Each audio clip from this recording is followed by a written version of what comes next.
আসসালামু আলাইকুম ওয়া রাহমাতুল্লাহি ওয়া বারাকাতুহু।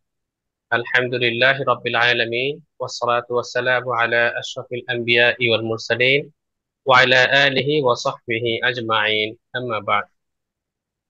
তাইবাহ একাডেমি কর্তৃক আয়োজিত তালাক যা নাজেল নয় শীর্ষক ওয়েবিনারে উপস্থিত তাইবাহ একাডেমির সম্মানিত প্রতিষ্ঠাতা, বিশিষ্ট আলেম দ্বীন, শিক্ষাবিদ ও গবেষক ফজিলাতুল শাহী ডক্টর মুহাম্মদ মানজুরে ইলাহি এবং প্রিয় ভাই ও বোনেরা, আপনাদের সকলকে জানাচ্ছি আহলান ওয়া সাহলান ওয়া মারহাবান বিকুম। সম্মানিত উপস্থিতি, আজকের এই বিশেষ ওয়েবিনারে আমরা তালাক সংক্রান্ত বিষয়ে খুবই সংক্ষেপে জানবো। আমরা ছোট ছোট কয়েকটি বিষয় ভাগ করেছি। আমাদের মধ্যে অনেকেই তালাক বিষয়ে সংশয়ে ভুগি। তো এই সংশয়গুলো দূর করার জন্য আজকে এক ছোট্ট সেশনে চেষ্টা করা হবে যে অতি সংক্ষেপে তালাকের মৌলিক বিষয়গুলো আমরা আমাদের শ্রদ্ধেয় শাইখের কাছ থেকে জানবো। তো আমরা সরাসরি মূল পর্বে প্রবেশ করছি। প্রথমেই আমাদের অডিয়েন্সের উদ্দেশ্যে সম্মানিত শাইখকে শুভেচ্ছা বক্তব্য প্রদানের জন্য বিনীত অনুরোধ করছি।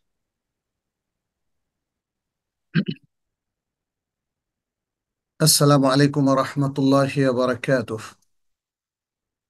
الحمد لله الذي نزل الفرقان على عبده ليكون للعالمين نذيرا، الذي له ملك السماوات والأرض، ولم يتخذ ولدا ولم يكن له شريك في الملك، وخلق كل شيء فقدره تقديرا. والصلاة والسلام على نبينا محمد الذي أرسله ربه شاهدا ومبشرا ونذيرا وداعيا إلى الله بإذنه وسراجا منيرا. اللهم صل وسلم على نبينا محمد وعلى آله وأصحابه ومن تبعهم بإحسان إلى يوم الدين. أما بعد، তাইবা একাডেমি কর্তৃক আয়োজিত তালাক বিষয়ক আজকের এই ওয়েবিনারে পৃথিবীর বিভিন্ন স্থান থেকে জুম প্ল্যাটফর্মে সমাবেত দিনী ভাই এবং বোনেরা, আপনাদের সবাইকে স্বাগত জানাচ্ছি আমাদের আজকের আলোচনায়। আহলান ও সাহলান বিকুম, বারাকাল্লাহু ফিকুম ওয়া হাইয়াকুমুল্লাহ। আল্লাহ আমাদের সকলকে ভালো রাখুন, সুস্থ রাখুন, পরিবারকে সুন্দর রাখুন, পরিবারের সম্পর্ককে সুসংহত করে দিন, সবার মধ্যে মায়া মহাব্বত, ভালোবাসা, স্নেহ, মমতা তৈরি করে দিন। আমাদের সংসারগুলোকে আল্লাহ সুবহানাহু ওয়া তাআলা ভাঙন থেকে রক্ষা করুন এবং আমাদের ভালোবাসার সম্পর্ককে স্থায়ী করে দিন। দুনিয়াতেই যেন একটা সুখী সংসার, সুন্দর শরিয়াসম্মত জীবন যাপনের মাধ্যমে আমরা যেন রচনা করতে পারি আল্লাহর কাছে। আজকের এই আলোচনার শুরুতে কায়মনোবাক্যে বাক্যে সেই দোয়াই করছি, আল্লাহুম্মা তাকাব্বাল মিন্না ইন্নাকা আনতাস সামিউল আলিম وتب علينا إنك أنت التواب الرحيم. ربنا عليك توكلنا وإليك أنبنا وإليك المصير. اللهم علمنا ما جهلنا وذكرنا ما نسينا وزدنا هدى وتقى وسعادة في الدارين يا رب العالمين. তালাকের বিষয়টা মুসলিম পারিবারিক জীবনে এবং আমাদের ইসলামী শরিয়াতে অত্যন্ত গুরুত্বপূর্ণ একটি অধ্যায়।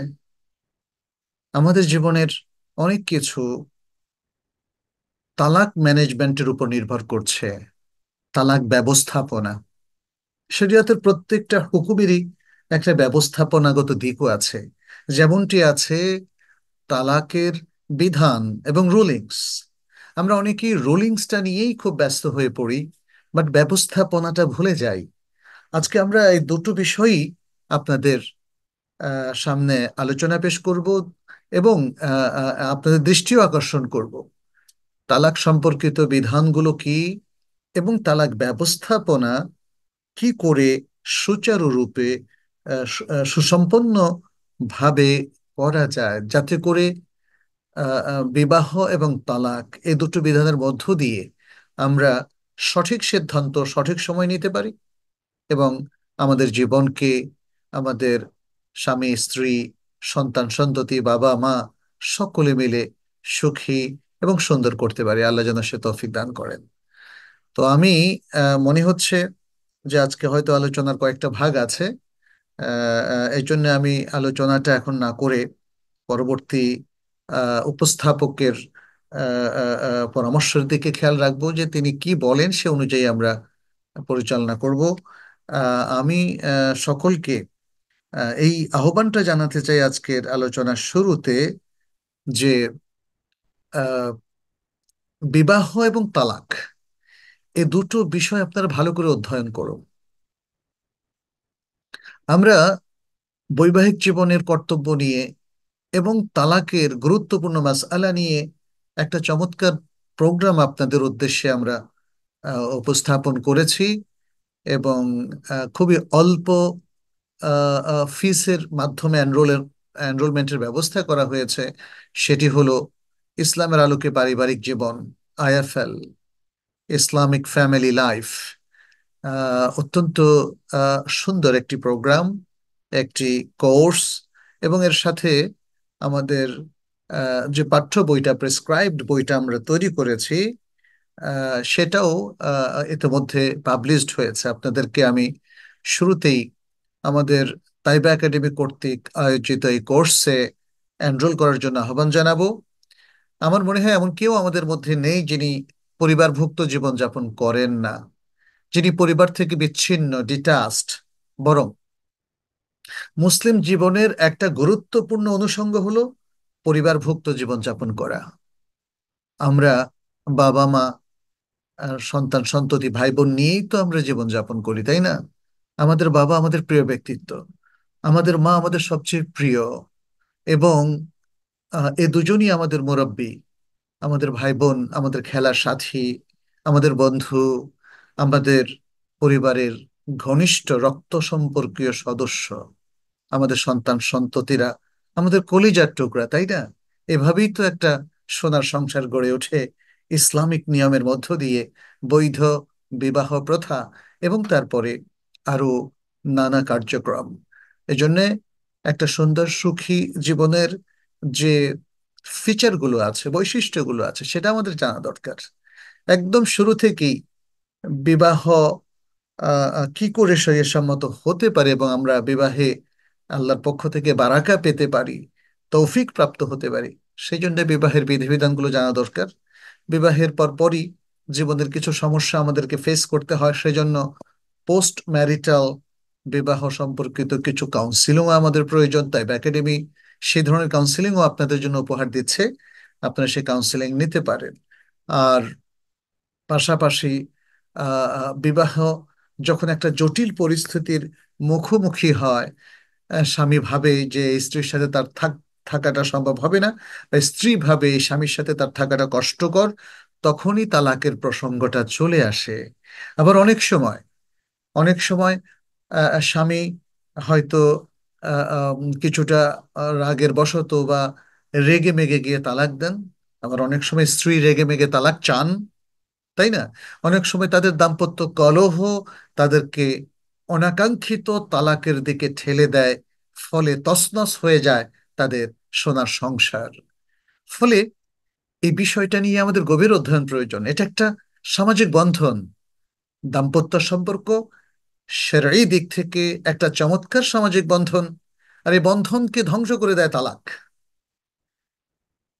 কিন্তু মজার ব্যাপার হলো, ইসলাম বিবাহের বিধান যেমন দিয়েছে, তালাকেরও কিছু নিয়ম কানুন বাতলে দিয়েছে, এবং বিশেষ পরিস্থিতিতে কিভাবে তালাক কার্যকর হবে, স্বামীর পক্ষ থেকে কিভাবে কার্যকর হবে, স্ত্রী যদি কখনো ফিল করেন যে তিনি নির্যাতিত এবং তিনি বঞ্চিত, তিনি তার পক্ষ থেকে কিভাবে তালাক পেতে পারেন, ইত্যাদি নানাহ বিষয় রয়েছে। এবং এখানে শরিয়া যদি আমরা ফলো না করি, তাহলে আরেকটা ভয়ঙ্কর বিপর্যয় দেখা দেয়, যে তালাকটা যদি ঠিক মতো না হয়, পূর্ববর্তী বিবাহ বন্ধনটা কিন্তু তখন সাস্টেইন করে। ফলে নতুন করে বিশেষ করে মেয়েদের ক্ষেত্রে বিবাহ বন্ধনটা সেটা কিন্তু আর বৈধ হয় না।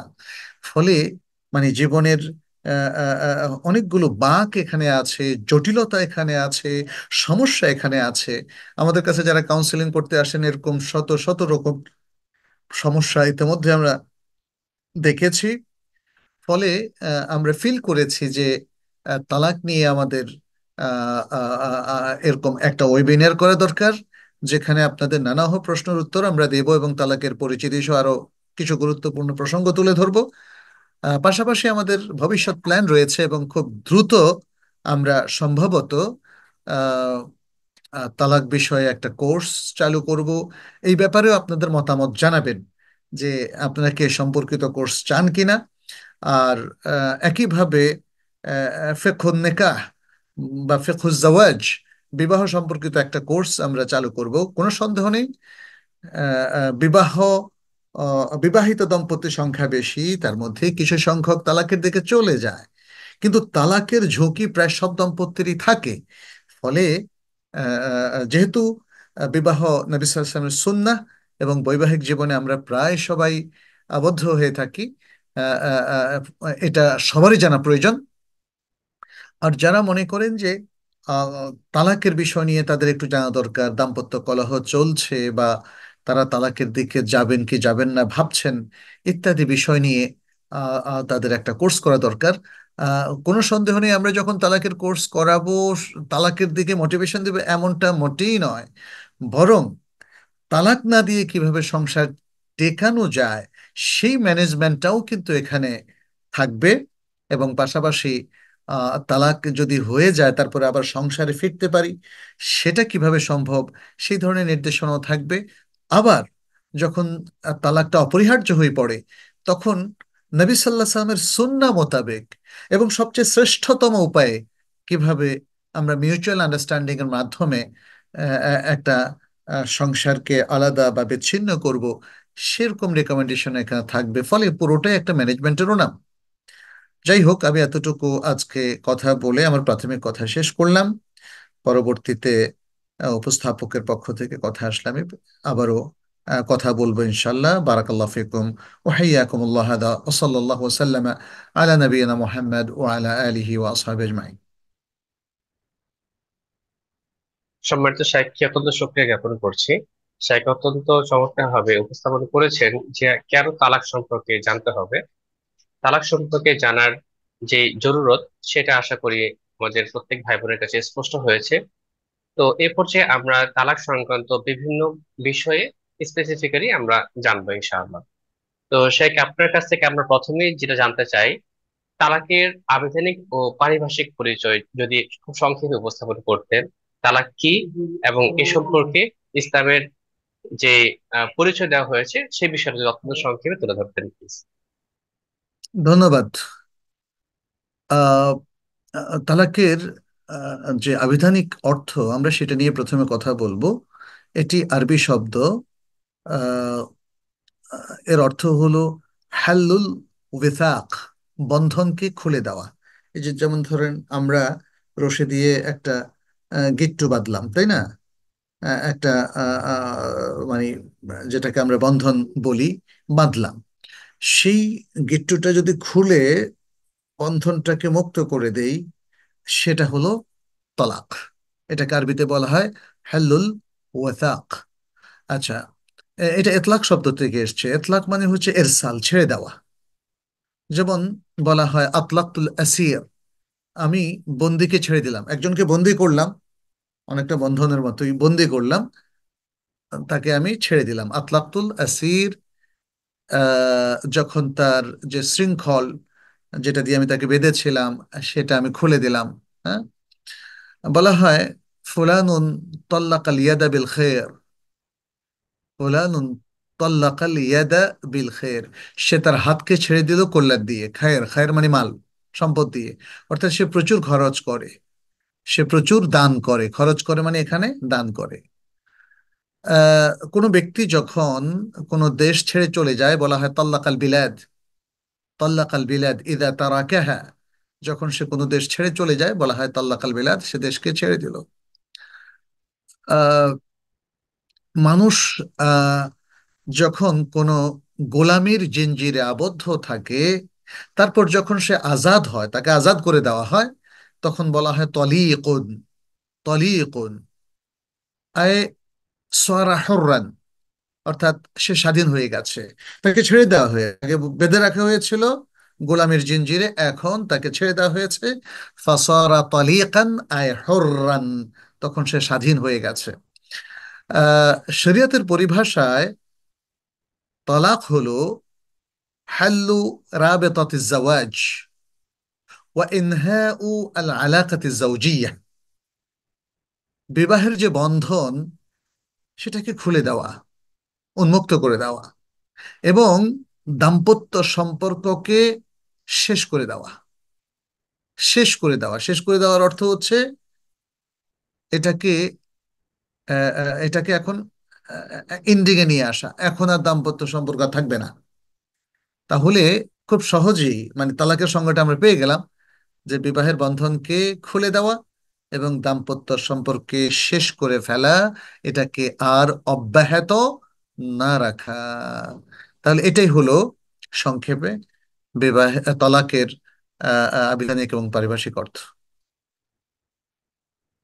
জি। জি শেখ, তোমার ধন্যবাদ জানাচ্ছি। তো শেখ, আমরা এ পর্যায়ে জানবো তালাক সম্পর্কে। আমরা বুঝতে পারলাম, স্পষ্ট হলো যে বিবাহ, এই সম্পর্ক ছিন্ন হয়ে যাওয়া বা বিবাহ বন্ধন, এটি ভেঙে যাওয়া, এটা হচ্ছে তালাক। এখন সে একটা প্রশ্ন আছে সমাজে, যে তালাক তো আমি আমরা স্বামী স্ত্রীর মধ্যে বিবাহ বন্ধনটা ভেঙে দিলেই হলো, কেন এক্ষেত্রে ইসলামের বিধিবিধান অনুসরণ করতে হবে? কেন আমরা হচ্ছে এই পারিবারিক ক্ষেত্রেও তালাকের ক্ষেত্রে ইসলামের অনুসরণ, ইসলাম বিধান মানতে হবে? এর বাধ্যবাধকতা আসলে কি কারণে, যদি এই বিষয়টা খোলাসা করতে প্লিজ। ধন্যবাদ। মানে তালাক শরিয়া সম্মত কিনা এটা হলো প্রধান। যে আমি যদি তালাক দেই, শরিয়া কি তালাক দেওয়ার অনুমতি দেয়? যদি দেয়, তাহলে কিভাবে? তাই না? এটা একটা বড় ডিসকাশন। তালাক দেওয়ার কিছু বাধ্যবাধকতা আছে, মানে শর্ত সারায়। আমরা এখানে তালাক দিতে কেউ বাধ্য নয়। কারো যদি দাম্পত্য সম্পর্ক ভালো নাও লাগে, তবু সে দাম্পত্য সম্পর্ক চালিয়ে যেতে পারে বৃহত্তর স্বার্থে। সুতরাং তালাক দিতে কেউ বাধ্য নয়, তবে তালাক দিতে চাইলে তার কিছু বাধ্যবাধকতা আছে, অর্থাৎ তার কিছু শুরুত আছে। তাহলে এই যে শুরুত আছে, তার মানে তালাক দেওয়াটা শরিয়া সম্মত হতে পারে। তাহলে আমরা এখান থেকে একটু আসি, যে তালাক ইসলামে নিষিদ্ধ কোনো বস্তু নয়, বরং এটা শরিয়া সম্মত একটা বিধান, যার যা দেওয়ার জন্য কিছু শর্ত শারায়েত আছে। প্রথমেই, যদি শরিয়া সম্মত বিধান হয়, তাহলে তার কি কোনো দলিল আছে? উত্তর হচ্ছে হ্যাঁ, আছে। কোরআনে তালাক দেওয়ার অনুমতি দেওয়া হয়েছে, হাদিসের মধ্যে তালাকের অনুমতি এসেছে, এবং ইজমা, এটা আরেকটা শক্তিশালী দলিল। অর্থাৎ মুসলিম উম্মাহ সকল ওলামাই কেরাম তালাক বিশেষ অবস্থায় দেয়াটা যেতে পারে, এবং স্বামী যদি তালাক দেয় সংসার থেকে সে নিজেকে উদ্র করার জন্য, তার প্রয়োজনে, তাহলে সেটা শরিয়া সম্মত, এমন ইজমা রয়েছে। আল কোরআনে তালাকের প্রচুর আলোচনা আছে। আমি কয়েকটা আয়াত শুধু এখানে বলছি। সূরা আল বাকারার 229 নম্বর আয়াত, আল্লাহ সুবহানাহু ওয়া তাআলা বলছেন, আত-তালাকু মাররাতান ফাইমসাকুম বিমা'রুফিন আও তাসরিহুম বিইহসান। তালাক হলো দুইবার। তালাক হলো দুইবার। এই দুইবারের পরে তার জন্য দুটোর যে কোনো একটা অপশন থাকে।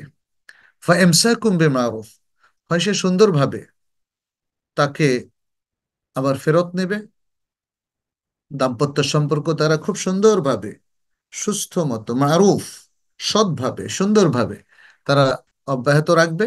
আও তাসরিহুম বিইহসান, অথবা ইহসানের সাথে যথাযথভাবে এবং সুন্দরভাবে, ইহসানের অর্থ সুন্দরও হয়, আবার যথাযথ ইতকানও হয়, সঠিকভাবে তারা বিদায় নেবে। তারা হয় সুন্দরভাবে মারুফের সাথে সংসারকে ধরে রাখবে, অথবা ইহসানের সাথে তারা বিচ্ছিন্নতা ঘটাবে, ডিভোর্স তারা নেবে। এই দুইটা তালাকে, প্রথম তালাকেও এবং দ্বিতীয় তালাকেও। তৃতীয় তালাকের বিধান পরবর্তীতে বর্ণনা করা হয়েছে, আমরা সেদিকে এখন আপাতত যাচ্ছি না। আমরা শুধু এখানে দেখলাম যে ব্যক্তি দুইবার তালাক দিতে পারে, এবং স্বামী স্ত্রীর মধ্যে দুইবার তালাক হতে পারে। কারণ ম্যাক্সিমাম সময় সাধারণত তালাকের কর্তৃত্ব থাকে স্বামীর হাতে, এই জন্য স্বামী দিতে পারে আমরা বলেছি। আবার কখনো কখনো স্ত্রীর দাবির পরিপ্রেক্ষিতেও তালাক হতে পারে, অনেকগুলো ফরম্যাট আছে। সেজন্য আমরা বললাম যে স্বামী স্ত্রীর মধ্যে দুইবার তালাক হতে পারে, এবং এই দুইবার তালাক হওয়ার পরে প্রথমবারেও সে তারা সংসারে ফিরতে পারে, দ্বিতীয়বারেও আবার যদি তালাক হয় আবারও সংসারে ফিরতে পারে, কিংবা প্রথমবারই যদি তারা সিদ্ধান্ত নেয় সংসারে না ফেরার, তাহলে ডিভোর্স হতে পারে। প্রথমবারে যদি আবার ফিরে, তখন দ্বিতীয়বারে তারা না ফেরার সিদ্ধান্ত নিতে পারে, যে কোনো সময়। আচ্ছা, তাহলে এখানে তালাকের অনুমতি পাওয়া গেল। আল্লাহ সুবহানাহু ওয়া তাআলা সূরা আল বাকারার 236 নম্বর আয়াতে বলছেন, লা জুনাহা আলাইকুম ইন তাল্লাকতুমুন নিসাআ মা লাম তামাসসুহুন্না আত তুফরিদু লাহুন্না ফারিদা। তোমরা যদি নারীদেরকে তালাক দাও, তাহলে তোমাদের কোনো পাপ হবে না যদি তোমরা তাদেরকে স্পর্শ না করো, এবং তাদের জন্য অথবা তাদের জন্য কোনো মহারানা নির্ধারণ না করো। অর্থাৎ মহারানা নির্ধারণ না করেই যদি তাদেরকে স্পর্শ করার আগেই তোমরা তাদেরকে তালাক দিয়ে দাও, তাহলে এতে কোনো পাপ নেই। আচ্ছা, এখানে অনেক বড় ডিসকাশন। একজন পুরুষ যদি তাহলে অন্যায়ভাবে তালাক দেয়, তাহলে কি তার কোনো পাপ নেই? সেটা আরেকটা ভিন্ন প্রসঙ্গ। এখানে আসলে এই আয়াতটিতে আল্লাহ তাআলা তালাকের অনুমতি দিচ্ছেন, এটা কিভাবে দেখতে হবে। এরপরে সূরা আত-তালাক, একটা সূরার নামই আছে আত-তালাক।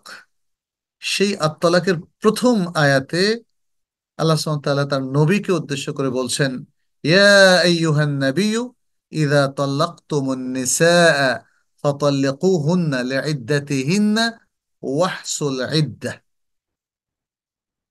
বলছেন, হে নবী, আপনি যদি নারীদেরকে তালাক দেন, তাহলে তাদের ইদ্যত পালনের জন্য তাদেরকে তালাক দিবেন, এবং ইদ্যতটা আপনি গুনবেন, গুনে রাখবেন যে ইদ্যতটা সঠিকভাবে পালিত হলো কি না।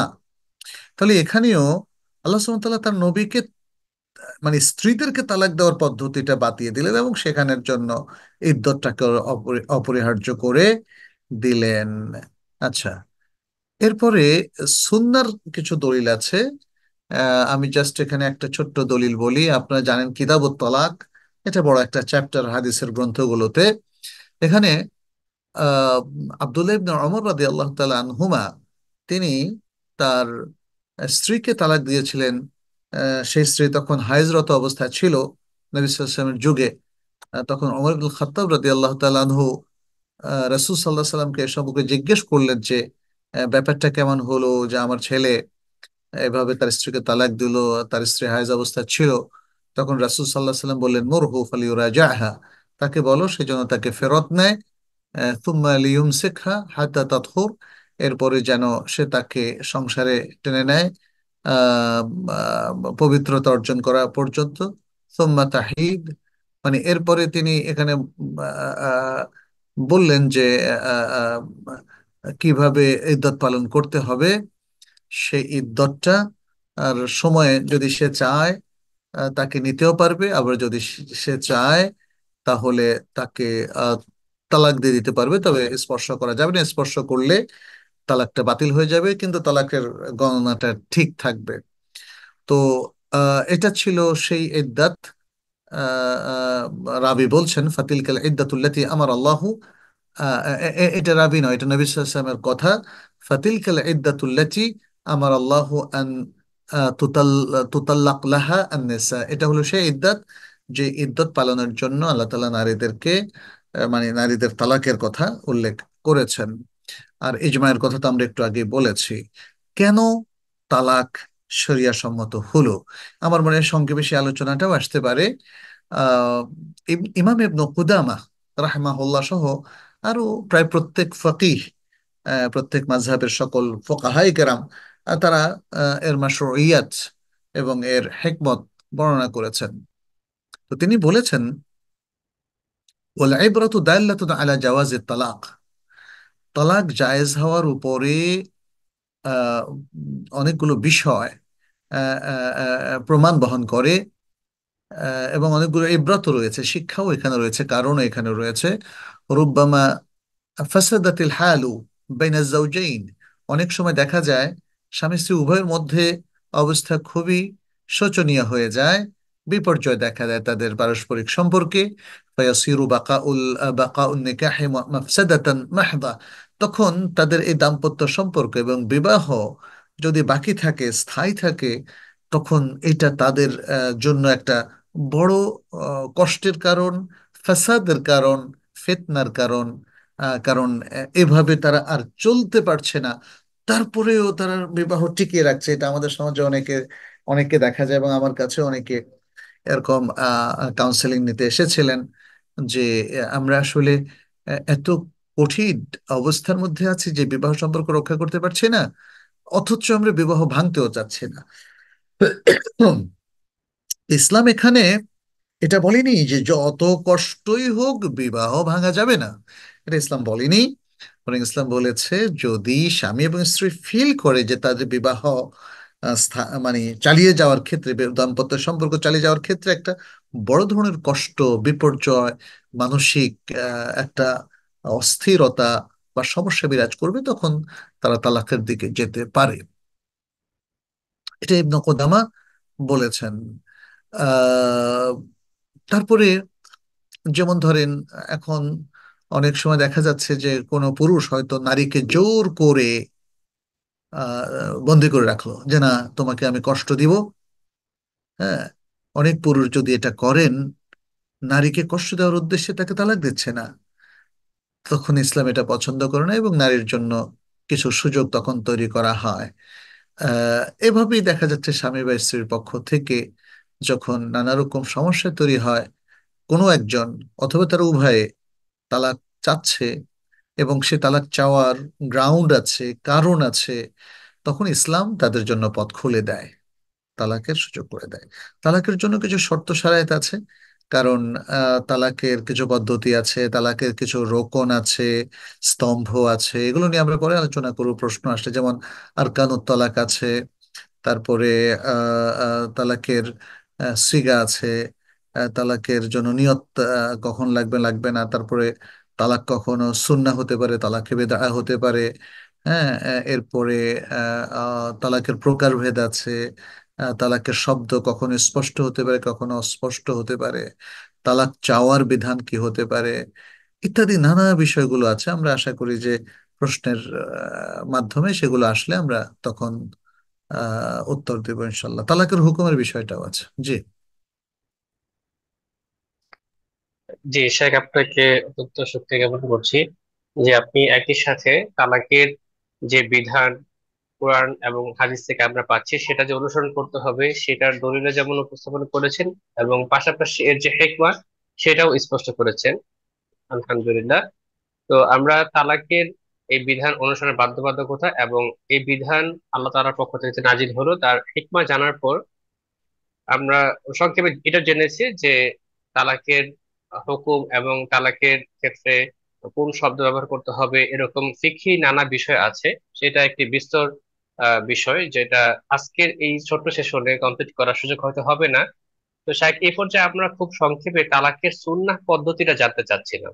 তালাকের তো বিস্তারিত ফিকহি বিষয় আছে, সেটা হয়তো বা তারা আমাদের কোনো কোর্সে কিংবা বই থেকে অথবা আলেমদের শরণাপন্ন হয়ে জানবে, কিন্তু খুব সংক্ষেপে তালাক যদি কেউ দিতেই চায় সুন্নাহ পদ্ধতিটা কি, সেটা যদি, উত্তম পদ্ধতিটা যদি সংক্ষেপে উপস্থাপন করতেন please। জি, তালাক দুই প্রকার, একটা হলো সুন্নাহ পদ্ধতিতে তালাক দেওয়া, আরেকটা হলো বেদাতি পদ্ধতিতে তালাক দেওয়া।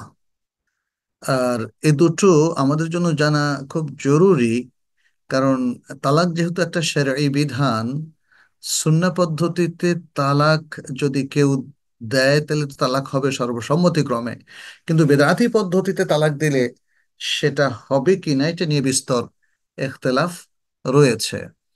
তো যাই হোক, যেহেতু বিবাহটা আমরা একটা সুন্নাহ পদ্ধতিতে করেছি, তাই না, ইজাব কবুল, মোহরানা নির্ধারণ, সাক্ষী সাবুদ, তারপরে শরীয়তের যে আরো নিয়ম কানুন আছে সবগুলো ফলো করে বিবাহটা হয়েছে। এখন যদি এবং যেমন নারীদের আহ, ক্ষেত্রে তার অভিভাবকের অনুমতি, এখন যদি নারীর অনুমতি না থাকে, ইজাব কবুল হলো, নোহরানা হলো, তাহলে তো বিবাহ হবে না। মানে দেখা যাচ্ছে যে এখানে শরিয়া নারী পুরুষের বিবাহ বন্ধনের জন্য যে শর্তগুলো আরোপ করেছে প্রত্যেকটাই কিন্তু এখানে এস্টাবলিশ করতে হবে। যেমন সাক্ষী সাবুত নাই, নিজেরা নিজেরা বিয়ে করে ফেললো, তাহলে তো হবে না, তাই না? বটগাছের নিচে গিয়ে বিয়ে করলে হবে না। তো তাহলে তালাকের ক্ষেত্রেও আসলে বিষয়টা তাই।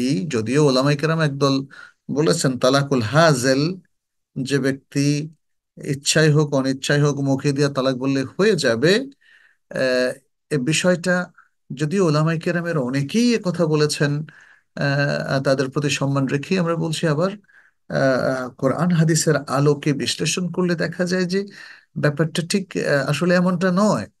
বরং তালাক যেহেতু শরঈ একটা বিধান, সেই সেই তালাকটা শরীয়তের পন্থাই বাস্তবায়ন করতে হবে। যে কোনো জিনিস আপনারা দেখবেন ইসলামে, ক্রিমিনাল ল যেটা, অপরাধীদের শাস্তি, সেটাও কিন্তু শরঈ পদ্ধতিতে বাস্তবায়ন করতে হবে। এটা উম, মানুষ যেমন ইচ্ছা তেমন করতে পারে না, যে কোনো যেন তেন ভাবে বাস্তবায়ন করা যায় না। যে কোনো জিনিস, বেচা কেনা, দেখেন বেচা কেনা শরিয়তের একটা নির্দেশনা আছে। আপনি যদি শরিয়ার নির্দেশনা লঙ্ঘন করেন তাহলে সে বেচা কেনাটা হারাম হয়ে যায়। তার মানে সে বেচা কেনাটা কার্যকর থাকে না, সেখান থেকে ইনকামটা হারাম হয়ে যায়। অতএব তালাকের বিষয়টাও কিন্তু আমাদেরকে মনে রাখতে হবে, শারঈ পদ্ধতিতে হতে হবে। যে জন্য আমরা বললাম তালাকুস সুন্নাহ, তালাকুল বেদআহ। তালাকুস সুন্নাহটা কিভাবে হয় এটা নিয়ে একটু সংক্ষেপে আলোচনা করছি। তালাকুস সুন্নাহটা হচ্ছে আহ, আহ, মানে কোনো ব্যক্তি মুসলিম যে তার স্ত্রীকে তালাক দিতে চায়, সে এমন একটা পবিত্র অবস্থায় তালাক দিবে, অর্থাৎ নারীরা যখন হায়েজ থেকে মুক্ত হয়ে পবিত্র হয়, তাহলে সে এই পবিত্র তোহরের মধ্যে সে তার স্ত্রীকে তালাক দেবে, যে যেই তোহরের মধ্যে নারী পবিত্র হওয়ার পরে সে তার সাথে কোনো মেলামেশা করেনি। তাইলে যদি নারী হায়েজ থেকে পবিত্র হওয়ার পরে স্বামী স্ত্রীর দাম্পত্য সম্পর্ক স্থাপিত হয়, তাহলে ওই তোহরে সে আর তালাক দিবে না। সে পরের তোহরের জন্য অপেক্ষা করবে, পরে হায়েজ আসবে আবার তারপরে তোহর, এবং সে সেই তোহরে স্বামী স্ত্রীর দাম্পত্য সম্পর্ক না করেই সে তালাক দিবে। এটাকে বলা হয় সুন্নি তালাক। সুন্না সুন্নার পদ্ধতি হলো তাহলে নারী যখন হায়েজ থেকে পবিত্র হয়, স্বামীর সাথে দাম্পত্য সম্পর্কের আগেই স্বামী যদি তাকে তালাক দেয়, তাহলে এটা হলো তালাক দেওয়ার সুন্নতি পন্থা। তালাক দেওয়ার সুন্নতি পন্থা। তবে তালাক তো অবশ্যই, এখানে আমরা তালাকের হুকুম বলবো। কোনো কোনো অবস্থায় তালাক দেওয়াটা হারাম, কোনো কোনো অবস্থায় তালাক দেওয়াটা মাকরুহ, কোনো কোনো অবস্থায় তালাক দেওয়াটা মোটেই আহ, আহ, গ্রহণযোগ্য নয়, যেমন তালাকুল হারামের ক্ষেত্রে। আবার কোনো কোনো অবস্থায় তালাক দেওয়াটা জায়েজ, কোনো কোনো অবস্থায় তালাক দেওয়াটা ওয়াজিব, তাই না? এরকম বিভিন্ন পদ্ধতি আছে। মানে তালাক কিভাবে দিবে যখন শরিয়া তাদেরকে অ্যালাউ করছে তালাক দেওয়ার জন্য, কিভাবে দিবে এটাই হলো তালাকুস সুন্নাহ। এমন না যে পুরুষ এখন জুলুম করে স্ত্রীকে কিভাবে তালাক দিবে তার সুন্নাহ পদ্ধতি বাতাচ্ছি। নো, আসলে পুরুষ যখন নিবর্তনমূলক নির্যাতনমূলক স্ত্রীকে তালাক দেয় বা তাকে তালাক না দিয়ে আটকিয়ে রাখে, সেটা তো একটা জুলুম, সেটা আরেকটা বিষয়। কিন্তু যখন শরিয়া আমাদেরকে তালাক দেওয়ার অনুমতি দেয় বা তালাক দেওয়াটাকে ওয়াজিব করে দেয়, তখন সেই তালাকটা পতিত করার জন্য সুন্নার যে একটা মেথড বা পদ্ধতি আছে, সেটাই হলো এটা। এমন তোহরে, যে তোহরে তাদের দাম্পত্য সম্পর্ক হয়নি, তখন স্বামী তাকে মাত্র এক তালাক দেবে। হুম, স্বামী তাকে এক তালাক দেবে। আহ আহ, এটাই হলো সুন্নি তালাক, যেটি আমরা সূরা তালাকের 1 নম্বর আয়াতে দেখি। আল্লাহ সুবহানাহু ওয়া তাআলা বলছেন, ইয়া আইয়ুহান নাবিয়্যু ইযা তাল্লাকতুমুন নিসাআ ফাতাল্লিকুহুন্না লিইদ্দাতিহিন্না। তাহলে খুব সিম্পল, কিন্তু সুন্নাহ তালাকটা জানাটা খুব সিম্পল, এবং এটা এমন কোনো জটিল কিছু না। স্বামীকে খোঁজ খবর রাখতে হবে স্ত্রী তোহর অবস্থায় আছে কিনা, এবং সেই তোহরে তারা মেলামেশা করেনি এটা নিশ্চিত করতে হবে। এখন বেদাতি তালাকটা কি? বেদাতি তালাকের বেশ কয়েকটা মানে প্রকার আছে, সুরাত আছে, বেশ কয়েকটা হালাত আছে। প্রথম হালাত, যদি স্বামী তার স্ত্রীকে হায়েজ অবস্থা তালাক দেয়, এটা বেদাতি তালাক। যদি স্বামী তার স্ত্রীকে হায়েজ অবস্থা তালাক দেয়, এটা বেদাতি তালাক। দ্বিতীয়, যদি স্বামী তার স্ত্রীকে নেফাস অবস্থায় তালাক দেয়, তাহলে এটা বেদাহ, হারাম। তৃতীয়, যদি স্বামী তার স্ত্রীকে এমন একটা তোহর বা পবিত্রতায় তালাক দেয়, যেই তোহর বা পবিত্র অবস্থায় আহ তাকে সে স্পর্শ করে ফেলেছে, অর্থাৎ তার আগেই, তালাক দেওয়ার আগেই, হায়েজ থেকে পবিত্র হওয়ার পরেই তাদের মেলামেশা হয়ে গেছে। মেলামেশা হওয়ার পরে এই তোহরের মধ্যে যদি সে তালাক দেয়, এটা হবে বেদআতি তালাক। কারণ নিয়ম ছিল এই তোহরের মধ্যে মেলামেশার আগেই তালাক দেওয়া, কিন্তু সে মেলামেশার পরে তালাক দিয়েছে। অতএব এটা হলো তৃতীয় সূরাত বেদআই তালাকের। বেদআই তালাকের চতুর্থ সূরাত হলো স্বামী তার স্ত্রীকে একসাথে তিন তালাক দেওয়া, যে আমি তোমাকে তিন তালাক দিলাম, আমি তোমাকে তিন তালাক দিলাম একসাথে। আর বেদআই তালাকের পঞ্চম সূরাতটা হলো স্বামী তার স্ত্রীকে বলা, আমি তোমাকে এক তালাক দিলাম, আমি তোমাকে দ্বিতীয় তালাক দিলাম, আমি তোমাকে তিন তালাক দিলাম। অথবা এভাবে বলা, আমি তোমাকে এক, দুই, তিন, একটা অবস্থার মধ্যে এভাবে আলাদা আলাদা করে এক, দুই, তিন করে তিনটা বাক্যে অথবা তিনটা শব্দে বা তিনবারে তিনটা শব্দে তাকে একই অবস্থায় একই সময়ে তালাক দেওয়া। যেমন তুমি তালাক, তুমি তালাক, তুমি তালাক। এবং এর দ্বারা সে তিন তালাক নিয়ত করবে, সে তাকিদ নিয়ত করবে না, তিন তালাক নিয়ত করবে। আচ্ছা, এখন একটা প্রশ্ন, যে সুন্নাহ পদ্ধতিতে তালাক দিলে তো সর্বসম্মতিক্রমে হয়ে যাবে, বেদাতি পদ্ধতিতে তালাক দিলে হবে কিনা? এক্ষেত্রে অধিকাংশ ওলামায়ে কেরামের বক্তব্য হচ্ছে বেদাতি পদ্ধতিতে তালাক দিলেও হবে।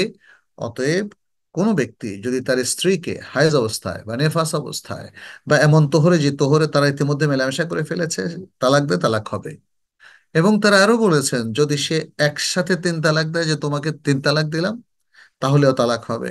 এবং এটাও তারা বলেছেন, জমহুর ওলামায়ে কেরাম, যদি কেউ বলে তুমি তালাক, তুমি তালাক, তুমি তালাক, সে এর দ্বারা তিন তালাক নিয়ত করলো, তাহলে তিন তালাক হয়ে যাবে। এটা হলো অধিকাংশ ওলামায়ে কেরামের বক্তব্য।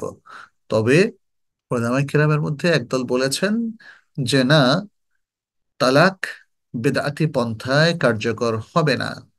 এর মধ্যে আছেন ইমাম ইবনু তাইমিয়া রাহমাহুল্লাহ, ইমাম ইবনুল কাইয়িম রাহমাহুল্লাহ, এবং ইমাম আহ, আম, আহ, ইবনে বাজ, আব্দুল আজিজ বিন বাজ সহ আধুনিক যুগের আরো অনেক ওলামায়ে কেরাম এবং উলামা ও আহলুল হাদিসের বিরাট একটা অংশ, তারা বলেন যে বেদাতি পন্থায় তালাক হবে না, বরং তাকে সুন্নাহ পন্থা অনুসরণ করেই তালাক দিতে হবে। বেদাতি পন্থায় তালাক দিলে সেটা অকার্যকর থাকবে, কার্যকর হবে না। এবং কার্যকর করার জন্য তাকে সুন্নাহ পন্থায় তালাক দিতে হবে। তো এ হচ্ছে মোটামুটি সুন্নাহ পদ্ধতিতে তালাক দেওয়ার একটা সংক্ষিপ্ত বর্ণনা, এবং পাশাপাশি আমরা হারাম বা বেদাতি পদ্ধতিতে তালাক দেওয়ার বিষয়টা তুলে ধরলাম, এবং দিলে কি হবে সেটিও আমরা বললাম। জি।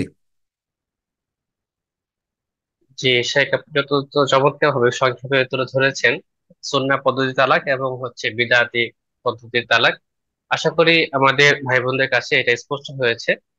তো শেখ, এরপর আমরা খুব বেশি দীর্ঘায়িত করব না, আর দুটা পয়েন্ট ইনশাল্লাহ ক্লিয়ার করে আজকের আলোচনা শেষের দিকে যাব।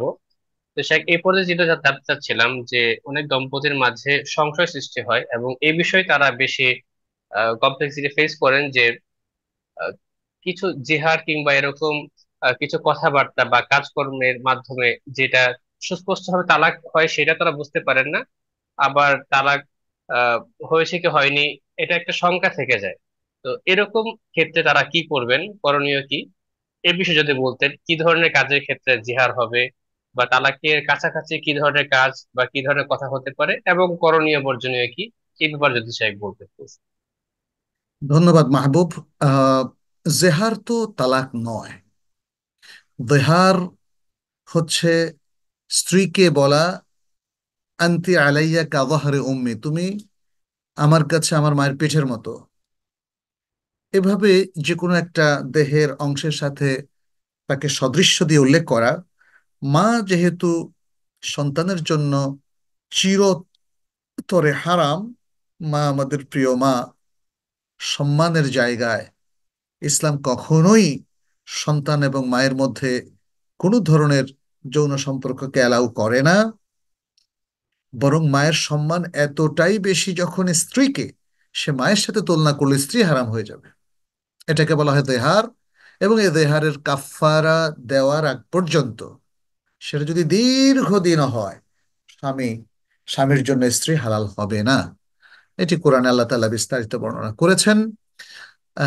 অতএব কোনো স্ত্রী যদি দেখে যে তার স্বামী তাকে কখনো এরকম কথা বলে ফেলেছে, তখন তিনি অবশ্যই কোনো শরিয়া স্কলারের কাছে যাবেন, বোঝার চেষ্টা করবেন, তাদের কাছে স্টেটমেন্টটা দিবেন, তিনিও দিবেন, তার স্বামীও দিবে, দুজনে মিলে যাওয়াটাই উচিত।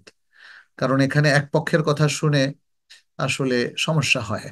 এরপরে তালাকের কথাও যদি একই অবস্থা, যদি তালাকের ঘটনাটা ঘটে যায়, তাহলে সেটা ডেসক্রিপশনটা দ্রুত লিখে ফেলা উচিত। লিখে ফেলে বিজ্ঞ ওলামায়ে কেরামের মধ্যে যাদের উপর তারা আস্থা রাখে এবং তারা মনে করে যে যিনি তাদের এই সমস্যার সুন্দর সমাধান দিতে পারবেন, তাদের কাছে এটাকে রেফার করা এবং দ্রুততম সময়ে যাওয়া। এটা দীর্ঘদিন ফেলে রাখা উচিত হবে না। কারণ আমাদের কাছে অনেকগুলো কেস ইতিমধ্যে এসেছে, যে একটা দম্পতি দেখা যায় 10 বছর আগে একবার তালাক হয়েছে, তারপর 7 বছর আগে আরেকবার তালাক হয়েছে, তারপরে 5 বছর আগে আরেকবার তালাক হয়েছে। এরপরে তারা সংসার করেই যাচ্ছেন করেই যাচ্ছেন, কোনোদিন কোনো স্কলারকে কোনো আলেমকে জিজ্ঞেসই করেননি। এবং তারপরে আবার তালাক হওয়ার পরে হঠাৎ কার কাছে কি শুনলেন, আসলেন। এটা তো সমস্যা। তালাক ইজ এ সিরিয়াস কনসার্ন। তালাক নিয়ে আসলে খেলাধুলা করাটা উচিত না। যদি তালাক হয়েই যায়, তাহলে স্বামী স্ত্রীর সম্পর্ক তো আর থাকবে না। তখন তাদের মেলামেশাটা সম্পূর্ণ বিবাহ বহির্ভূত মেলামেশা বলে গণ্য হবে, যেটা অত্যন্ত গর্হিত এবং বড় ধরনের কবিরা গুনাহের কাজ। এবং তারপরে তাদের যে সন্তানগুলো হবে, এটাকে বলা হয় ওয়ালাদুজ জেনা। এটা তো ছোটখাটো ব্যাপার না।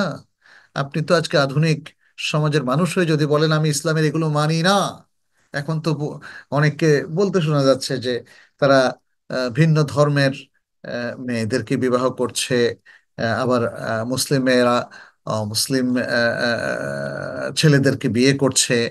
তারা নাকি ধর্মের বন্ধন থেকে আলগা হয়ে গেছে। তো তাদের নিয়ে আমাদের কোনো কথা নেই। তাদের নিয়ে আমাদের কথা, যারা ইসলাম কি মানে না, ইসলাম থেকে যারা বের হয়ে গেছে, তাদের নিয়ে আমাদের কোনো কথা নেই। কিন্তু যারা ইসলামের মধ্যে আছেন বলে মনে করেন, তাহলে আর অজ্ঞতা নয়, প্রিয় ভাইরা প্রিয় বোনেরা, আর অজ্ঞতা নয়। সংসার এবং পারিবারিক জীবন, আমাদের ব্যক্তিগত জীবন, সবটাই তো আমাদের আল্লাহর নির্দেশনার আলোকে পরিচালিত হতে হবে। এখানে আপনার ইচ্ছা মতো করলে তো হবে না। আপনি জোর করে কিছু চাপিয়ে দিলে সেটা হবে না। আমরা জীবনটাকে সুন্দর করতে হলে, আল্লাহর বারাকা পেতে হলে, রহমত পেতে হলে, এর সব কিছু আল্লাহর বিধানের আওতায় নিয়ে আসতে হবে। এবং এই ক্ষেত্রে আমাদেরকে ম্যানেজ করতে হবে। দেখেন, আপনি যখন, আমি এখানে জাস্ট কিছু নসিহাতান বলে আমি শেষ করব, বেশি লম্বাও করব না। আপনি যখন তালাকের কথা ভাবছেন, তালাকের আগে আপনি আপনার সংসারের ব্যবস্থাপনার কথা ভাবুন। কোথায় কোনো ত্রুটি হচ্ছে মনে হয়, যে জন্য আপনার স্ত্রীর সাথে বা স্ত্রী বোনকে বলবো আপনার স্বামীর সাথে গন্ডগোল হচ্ছে, তাহলে তালাকের ম্যানেজমেন্টটা সংসারের ম্যানেজমেন্টের সাথে রিলেটেড।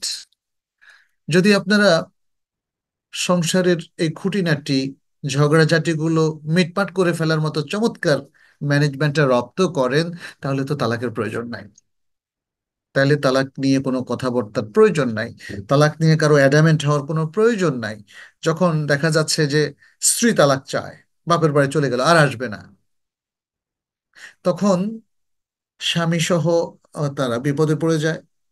আবার যখন স্বামী স্ত্রীকে বাপের বাড়ি পাঠিয়ে দিল, বললো তোমাকে আমি তালাক দিলাম, রেগে মেগে ঝগড়া ঝাঁটি অথবা অত্যাচার, মানসিক নির্যাতন ইত্যাদি করে, তখন তো সমস্যা তৈরি হয়ে যায়, তাই না?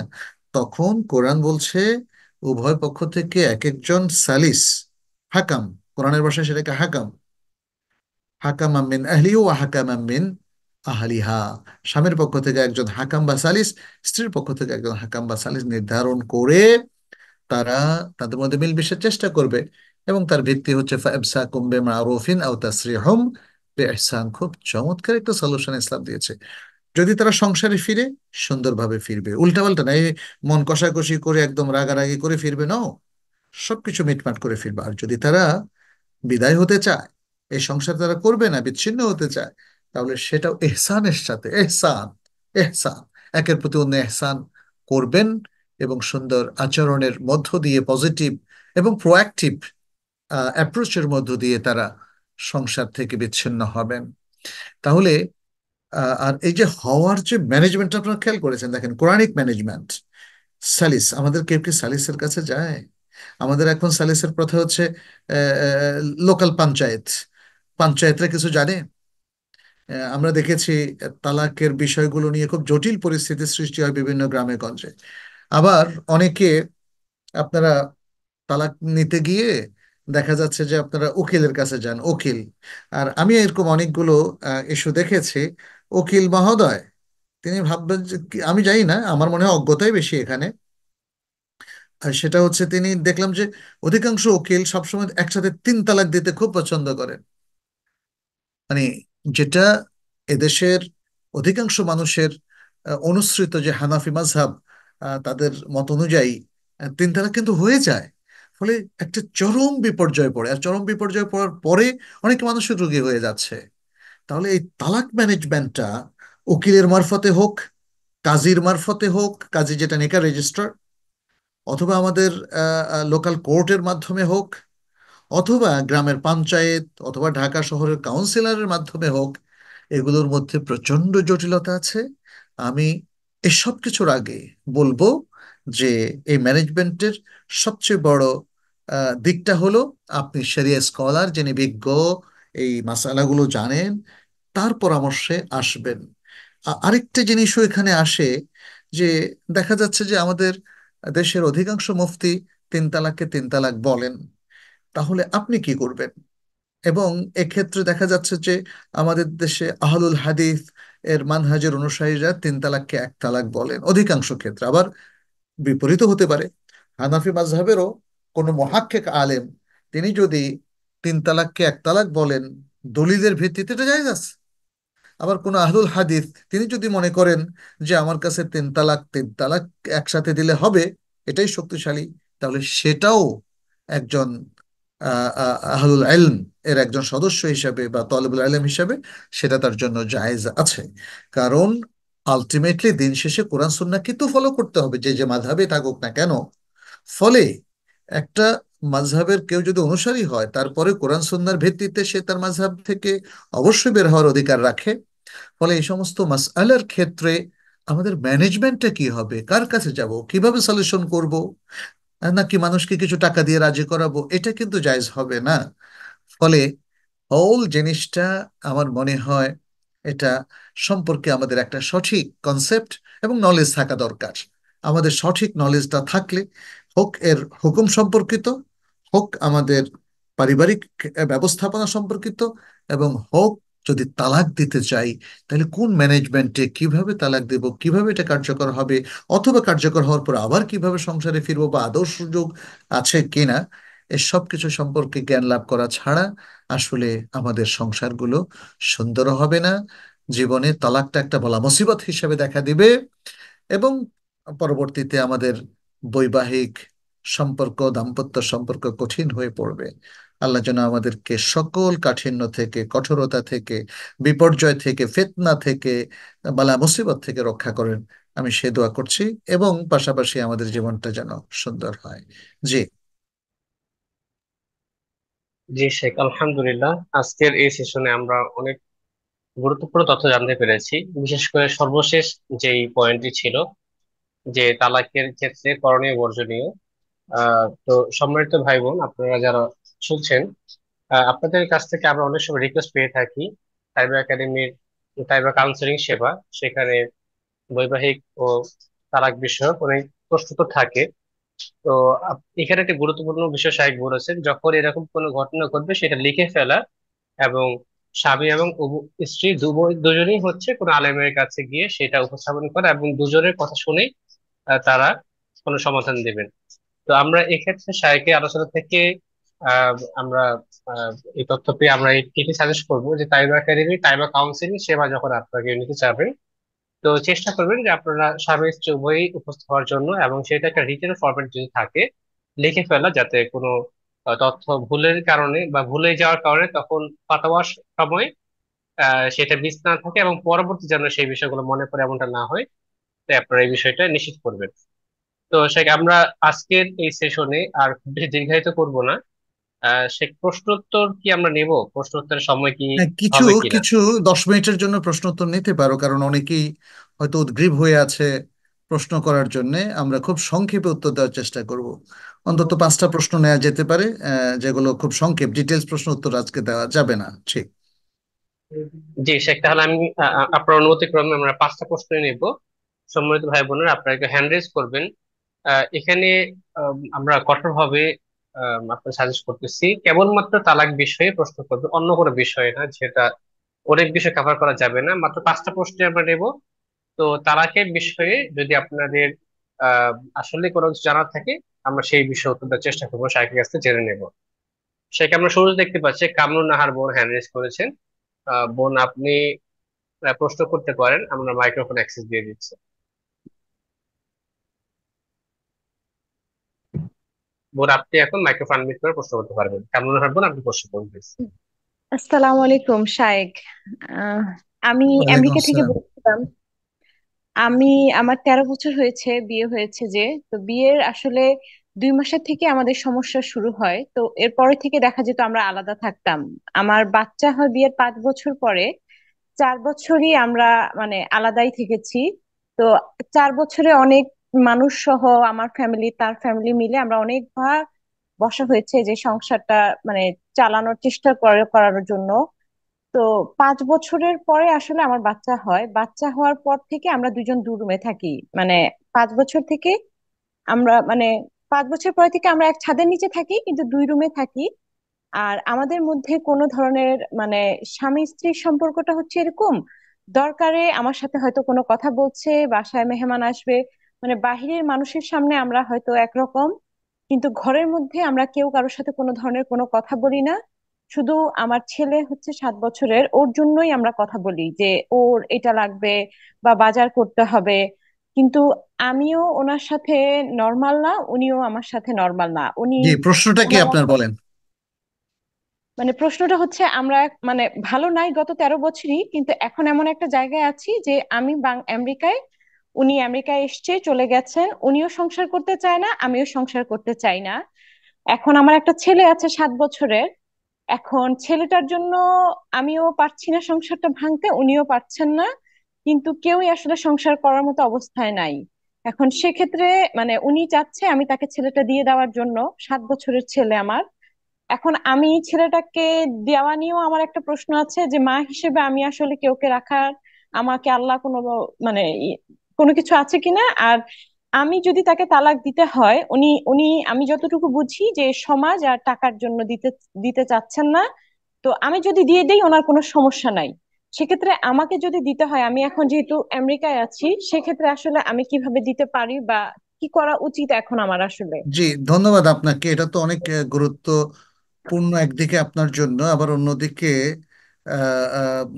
মানে কিছু স্টেপ আপনাকে ফলো করতে হবে। এক কথায় যদি আমি বলে দিই এভাবে এভাবে, তাহলে সেটা আপনার জন্য সুখকর হবে না। আমি মনে করি যে আপনাদের দুজনের উচিত হচ্ছে কিছু কাউন্সেলিং নেওয়া। দেখা যাচ্ছে আপনি ভাবছেন তার সাথে সংসার করা সম্ভব নয়, তিনিও ভাবছেন, অথচ প্রত্যেকে আবার ভাঙতেও পারছেন না, আবার ভাঙতে চাচ্ছেনও। মানে খুব একটা অদ্ভুত একটা পরিস্থিতি আপনাদের মধ্যে। আমার মনে হচ্ছে যে একটা, যদি আপনাদের চিন্তা হয় যে আচ্ছা আমরা দেখি সংসার আমরা আগের মতো রিভাইভ করতে পারি কিনা, জোড়া লাগাতে পারি কিনা, এরকম একটা চিন্তা যদি আপনাদের মাথায় কাজ করে, তাহলে আপনাদের উচিত হবে যারা আহ, আহ, আহ, উম, পরিবার পারিবারিক কাউন্সিলিং করে থাকেন এবং মানুষের মধ্যে খুব চমৎকারভাবে একটা সম্পর্ক প্রতিস্থাপন করে দিতে পারেন, তাদেরকে বোঝাতে পারেন, কনভিন্স করতে পারেন, এমন লোকদের সাথে আপনাদের পরামর্শ করা। আপনারা একটা চেষ্টা করে দেখতে পারেন যে সংসারটা আসলে জোড়া লাগে কিনা। এবং জোড়া লাগার অর্থই হচ্ছে আপনাদের মধ্যে ভালোবাসা ফিরে আসবে, একের প্রতি অন্যের আস্থা ফিরে আসবে, একের প্রতি অন্যের আগ্রহ তৈরি হবে, স্বামীর প্রতি স্ত্রীর, স্ত্রীর প্রতি স্বামীর, এবং সন্তানের বাৎসল্য কোনো অংশে কম হবে না। একসাথে একটা সুখী দম্পতি যেমন ফিরে আসে সংসারে, সেভাবে আপনারা ফিরে আসতে পারবেন। যদি সেটা হয় তো আলহামদুলিল্লাহ, আর যদি সেটা না হয় তাহলে কিভাবে আপনারা সংসার থেকে ছিন্ন হবেন? আমি মনে করি যে এক ছাদের নিচে থাকাটা এটা শরিয়া সম্মত নয়। মানে শরিয়া এভাবে প্রেসক্রাইব করে না যে ঠিক আছে তোমরা যখন থাকতে মানে ইয়ে করতে পারছো না, মানে একসাথে একে অপরকে ভালো লাগে না, এক ছাদের নিচে থাকো, এটা না। বরং ইসলাম সবসময় উদ্বুদ্ধ করে আমাদেরকে সুন্দর সুখী জীবনের প্রতি। তারপরেও আপনারা যে অবস্থায় আছেন, তাহলে কি সংসার ভেঙে গেছে? না ভেঙে যায়নি, ভেঙে যায়নি, কিন্তু এটা তো একটা জ্বালা যন্ত্রণাময় জীবন। আপনি অস্বস্তি ভোগ করছেন, আপনার স্বামী অস্বস্তি ভোগ করছে। এ থেকে আমাদের উত্তরণ প্রয়োজন। এবং আমি মনে করি স্টেপ বাই স্টেপ আগান। আমি প্রথম আপনাদের চেষ্টার জন্য আমি পরামর্শ দিলাম। দ্বিতীয়বারে যদি আপনি দেখেন যে না, কোনো সুবিধাই হচ্ছে না, অন্তত 2 মাস, 3 মাস, 5 মাস, 6 মাস, 1 বছর আপনি ট্রাই করুন। এটা কিন্তু ট্রাইটা মানে যেহেতু অনেক দিনের একটা গ্যাপ, এটা একদিন 2 দিনে বসলে ঠিক হয়ে যাবে না। আপনি অন্তত একটা লং টাইম চেষ্টা করুন, এবং পরবর্তীতে না হলে আপনি কাউন্সিলিং নিন। মানে ধরেন এই ছোট্ট প্রশ্ন উত্তর দিয়ে কিন্তু আপনি যদি উত্তর নেন, তাহলে আপনি সমস্যায় পড়তে পারেন। আপনার লং টাইমের কাউন্সিলিং নেওয়া উচিত। আপনি হয়তো আপনাদের আমেরিকাতে কোথাও হয়তো ইসলামিক সেন্টারে গিয়ে কোনো স্কলার সাথে আপনি বসতে পারেন। বিশেষ করে আরব স্কলাররা এই ব্যাপারে দক্ষ বেশি। আর আপনি সেগুলো আমাদের তাইবা একাডেমির কাউন্সিলিংও নিতে পারেন। সেটা আমার মনে হয় অন্তত একটু লং টাইমের হওয়াটা ভালো, যাতে করে প্রয়োজনীয় সকল কথা এখানে শেয়ার করা যায়। জি, নেক্সট। জি, সম্মানিত বোন, আশা করি আপনি করণীয় বর্জনের ক্লিয়ার হয়েছে। আশা করি আপনি সেভাবেই আগাবেন। আল্লাহ তাআলা আপনার জন্য উত্তম সিদ্ধান্ত নেওয়া সহজ করে দিক, সে দোয়া করছি। তো শেখ, আমরা এরপর শামসুজ্জামান বিন শহীদ ভাইয়ের কাছ থেকে প্রশ্ন জানবো। ভাই প্রশ্ন করতে পারেন, আনমিউট করে প্লিজ। আসসালামু আলাইকুম রহমতুল্লাহ সাহেব। ওয়ালাইকুম আসসালাম রহমতুল্লাহ বরকাতুহ। জি জি, বলেন ভাই। জি, আমি সিলেট থেকে বলছি। আমার প্রশ্ন হচ্ছে, আমি যতটুকু জানি যে নবী সাল্লাল্লাহু আলাইহি ওয়াসাল্লাম বলেছেন 3 তালাক একসাথে হয় না, মানে 3 বৈঠকে দিতে হয়। তো কি বলেছেন, কি বলেছেন বলেন। জি, 3 তালাক একসাথে হয় না আর কি, একসাথে দিলে 1 তালাকই হবে। না, এরকম কোনো কাউল তার নেই, কিন্তু হাদিস আছে যে নবী সাল্লাল্লাহু আলাইহি ওয়াসাল্লামের যুগে 3 তালাক 1 তালাক ছিল, আবু বকর রাদিয়াল্লাহু আনহুর যুগে 3 তালাক 1 তালাক ছিল, ওমর ইবনুল খাত্তাবের যুগে প্রথম 2 বছরে 3 তালাক 1 তালাক ছিল। পরবর্তীতে মানুষ যখন বেশি বেশি 3 তালাক দেওয়া শুরু করেছে, তিনি এটাকে কার্যকর করে দিয়েছেন। মানে নবী সাল্লাল্লাহু আলাইহি ওয়াসাল্লাম থেকে মানে সরাসরি কোনো কল নাই না? এখন এখন এখানে এখানে আপনার জমহুর উলামায়ে কেরাম কেন 3 তালাককে 3 তালাক বললেন, তারও কিছু ব্যাকগ্রাউন্ড আছে। তার মানে কাউকে আমাদের ওইভাবে ছোট করা যাবে না। হ্যাঁ, পরবর্তীতে যেটা বেশি শক্তিশালী আমরা সেটা মানব, কিন্তু মানে এটা বলা যাবে না যে নবী সাল্লাল্লাহু আলাইহি ওয়াসাল্লাম ক্লিয়ার করে দিয়েছেন তারপরেও কেন মানুষ 3 তালাককে 3 তালাক বলে। আসলে জি, প্রচুর দলিল মানে আছে, সে সমস্ত দলিল থেকে মনে হতে পারে যে হ্যাঁ 3 তালাক 3 তালাক হয়। জি, ফলে মানে এইটাই। ওলামায়ে কেরাম যখন এই ফিকহি ইখতিলাফ গুলো করেন, তখন এক দল আরেক দলকে বাতিল বলে ঘোষণা করা যাবে না। বরং আমরা এটাই বলবো যে আমাদের দৃষ্টিতে 3 তালাক 1 তালাক হবে, এটাই বেশি শক্তিশালী। ইমাম ইবনে তাইমিয়া বলেছেন, ইবনুল কাইয়্যিম বলেছেন, শেখ বিন বাজ বলে আর অনেকেই বলেছেন। তো কিন্তু জমহুর ওলামায়ে কেরাম, বিশেষ করে চার মাযহাবের অধিকাংশ ওলামায়ে কেরাম 3 তালাককে বলেছেন যে সেটা 3 তালাক হয়ে যাবে। তো ফলে এই যে একটা ফিকহি ইখতিলাফ, এই ইখতিলাফ একদল আরেক দলকে বাতিল বলে ঘোষণা করতে পারবে না। কিন্তু সে বলতে পারবে যে আমাদেরটাই বেশি সঠিক বলে আমরা বিশ্বাস করি বা আমাদের কাছে প্রতীয়মান হয়। এভাবেই বলতে হবে। অতএব যারা জমহুরের এই ফাতাওয়াটা নিয়েছেন, আমাদের দেশের অধিকাংশ মুফতি এই ফাতাওয়াটা নিয়েছেন জি। এবং তারা বলেন যে 3 তালাক একসাথে 3 তালাক হয়ে যায়।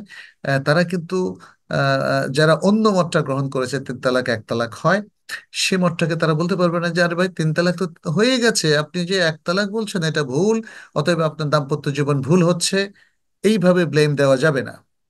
মানে 3 তালাক হয়ে এইভাবে যাবে ব্লেম দেওয়া একসাথে যাবে না। দিলেও না? ফিকহি ইখতিলাফটাকে আপনি গ্রহণ করবেন, আপনার স্কলার যেটা বলে যদি আপনার সেটা পছন্দ হয় আপনি গ্রহণ করবেন দলিলের দৃষ্টিতে শক্তিশালী মনে হলে। জি। যদি আপনি নিজে এ সমস্ত বিষয় অতটা ক্লিয়ারলি না বুঝেন, তাহলে আপনি যে স্কলারের উপর নির্ভরতা স্থাপন করবেন তাকে মানে ব্যাপারটা এমন নয় যে আপনি টাকা দিয়ে তাকে কনভিন্স করলেন। জি এটা তো জি হতেই পারে না, তাই না? জি, না আপনি অবশ্যই। দেখবেন যে তার এলেম এবং তার আমানতদারি এবং তার সততা, তার ইবাদত সবকিছু দেখে তাকে নির্ধারণ করবেন। জি। জি, জাযাকাল্লাহু খাইর। বারাকাল্লাহ ফিক। জি শেখ, আমরা আর 3টা প্রশ্ন নিতে পারবো। তো শেখ, জি। এ পর্যায়ে আমরা মোহাম্মদ পারভেজ হোসেন ভাই, আপনার কাছ থেকে প্রশ্ন শুনতে যাচ্ছি, আপনি প্রশ্ন করতে পারেন। আসসালামু আলাইকুম রহমতুল্লাহ বারাকাতু। শেখ, ওয়ালাইকুম আসসালাম রহমতুল্লাহ বারাকাতুহ। শেখ আমি সৌদি আরব থেকে বলতেছি। আমার প্রশ্নটা আচ্ছা। হচ্ছে যে আহ, মাঝে মধ্যে স্ত্রীর সাথে মনোমালিন্য বা কোনো ঝগড়ার কারণে স্ত্রী যখন তালাক চায়, সেক্ষেত্রে আপনার শয়তান মনের মধ্যে খুব অসওয়াসা দেয় যে তালাক দিয়ে দে দিয়ে দে দিয়ে দে, বা মনের মধ্যে তালাক বিষয়টা বারবার চলে আসে। এক্ষেত্রে কি তালাক সংঘটিত হওয়ার কোনো সম্ভাবনা আছে? যেহেতু ওয়াসওয়াসা আমার দ্বারা নিজের তালাক হবে না। ওয়াসওয়াসা দ্বারা তালাক হবে না, কিন্তু জিনিসটা যদি ওয়াসওয়াসার মধ্যে না থাকে, একটু বাস্তবে চলে আসে, তখন তো এটা আমাদেরকে শুনতে হবে যে বাস্তবে কি ঘটনা ঘটেছে। বাস্তবে যদি কেউ তার স্ত্রীকে তালাক দেয় স্পষ্ট করে যে আমি তোমাকে তালাক দিলাম, আমি তোমাকে ছেড়ে দিলাম, এবং তার দ্বারা সে তালাক নিয়ত করেছে, তাহলে তালাক হয়ে যাবে। কিন্তু যদি মনের মধ্যে ওয়াসওয়াসাটা এক ধরনের ওসিডি প্রবলেম, হ্যাঁ, মানসিক প্রবলেম, ওইটার কারণে তালাক হবে না। জি। জাযাকাল্লাহ খাইরান শেখ। বারাকাল্লাহ ফিকুম। নেক্সট। জি শেখ, আমরা চ্যাট বক্স থেকে একটা প্রশ্ন দিতে চাচ্ছিলাম এই মুহূর্তে। একজন বোন বেশ অনেক আগেই প্রশ্ন করেছে, ভাইরা প্রশ্ন করে বা হ্যান্ড রেজ করার আগেই, তাই তার প্রশ্নটা আমরা খুব সংক্ষেপে দিতে চাচ্ছি। শেখ, উনি যে একটা বড় মেসেজ করেছেন তার সামারি হচ্ছে যে তার হাজবেন্ড একসময় জাকাত দিতে চাইতেন না, জাকাত অস্বীকার করতেন, সালাত পড়তেন না, এবং আহ মাজার বা পীরের সাথে সম্পৃক্ত ছিলেন। তো আলহামদুলিল্লাহ পরবর্তী তিনি চেঞ্জ হয়ে গেছেন, এখন সালাত নিয়মিত পড়েন। তবে তিনি কিছু অনলাইনে কিছু গুনাহের সাথে সম্পৃক্ত মাঝে মধ্যে হয়ে যান, যেগুলো তার দেখা বা শোনা উচিত না। তো সম্মানিত বোন তাকে নসিহত করেন, তিনি শোনেন আবার কখনো শোনেন না। তো তার আরেকটা কনফিউশনের বিষয় হলো সে মাযহাবগত বিষয়ে বা সালাতের কিছু বিষয়ে মাঝে মধ্যে আপত্তিকর সংশয়ে পড়ে যান। তো এক্ষেত্রে বোনের একটি সংশয় হলো যে এমত অবস্থায় তার বিবাহ ঠিক আছে নাকি এক্ষেত্রে কোনো বিধান আরোপিত হবে। যদিও খুব স্পষ্ট কঠিন না, প্রশ্ন। এক্ষেত্রে মেসেজটা হ্যাঁ। স্পষ্ট না। দীর্ঘদিন যে ভদ্রলোক নামাজ পড়েননি, আসলে এটা একটা কঠিন পরিস্থিতি। এখানে ওলামায়ে কেরামের কিছু ইখতিলাফ তো আছেই। অনেকে বলেন যে নামাজ যদি সে অস্বীকার না করে, জাকাত যদি অস্বীকার না করে, শুধু পড়ে না, অবহেলা করে, তাহলে তার বিবাহটা ঠিক থাকবে। যদিও ইমাম আহমদ ইবনে হাম্বল এবং আমাদের শেখ মাহমুদ বিন সালিহ বিন উসাইমিন তারা বলেছেন, এবং সেটা খুবই স্ট্রং মত, যে কোনো ব্যক্তি যদি কন্টিনিউয়াসলি সালাত তরক করে, তাহলে যেহেতু সে কুফরির মধ্যে লিপ্ত, অতএব তার স্ত্রী যদি দিনদার হয়, তাদের আহ, সালাত, তাদের তাদের সম্পর্কটা থাকবে না। তো আহ, আমরা বলবো যে এমনটা যদি হয় কোনো দম্পতির ক্ষেত্রে, যে তার স্বামী অথবা কোনো একদিন তার স্বামীর স্ত্রী তারা দীর্ঘদিন সালাত একদমই পড়তো না, তাহলে যখন থেকে তারা উভয়ই দিনদার হয়েছেন এবং 5 ওয়াক্ত সালাত শুরু করেছেন, তখন খুব সংক্ষিপ্ত পরিসরে হলেও তারা বিবাহটা একটু রিনিউ করে নেবেন। এটাই হচ্ছে রেকমেন্ডেশন। জি। জি শেখ, তাহলে উনি ওনার যে সংশয় জায়গাটা এখনকার বিষয়, তাহলে এটা কোনো আলেমের সাথে সরাসরি কথা বলে বিস্তারিত জেনে নেবে, এটাই তাহলে আমরা সাজেস্ট করতে পারি। আলেমের কাছে নিতেও পারে, কিন্তু যেহেতু এখানে যেমন উল্লেখ করলেন যে দীর্ঘদিন সালাত পড়েননি, তো জি। সেক্ষেত্রে এটা উত্তম আর কি। আর যদি সামাজিকভাবে মানে এখানে একটা জটিল বিষয়, ওলামাই কেরামের ইখতিলাফটা থাকবেই। আমি শুধু এটা এই জন্য বললাম, যদিও অনেকে হয়তো ভাববে যে না এটা তো আমাদের জন্য কঠিন হয়ে গেল ইত্যাদি, যাই হোক, কিন্তু ওলামাই কেরাম যেহেতু বলেছেন, একটা খুবই স্ট্রং অভিমত আছে যে সালাত তরক করাটা কুফরি। এটা শুধু তো ওলামাই কেরামের বক্তব্য নয়, এটা নবী সাল্লাহ সাল্লামের বক্তব্য।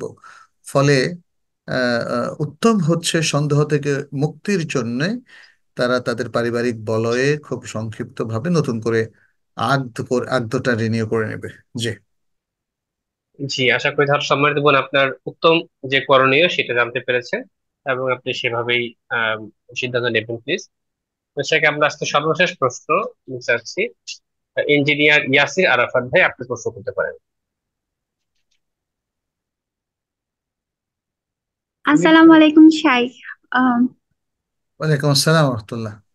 বলেন। জি, শাইখ, আমি জানতে চাচ্ছিলাম যে আপনারা সব আলেম ওলামারা সবসময় তালাক শব্দ নিয়ে আলোচনা করেন। তালাক ব্যতীত যে আরো অন্যভাবেও তালাক হয়, যেমন আমি সম্প্রতি কেনা তালাকের ব্যাপারে জানলাম, কিন্তু আমাদের সমাজে তো এটার প্রচলন বা এটার ভিত্তিতে কেউ তালাক পতিত হয়েছে এরকম কিছু জানা না।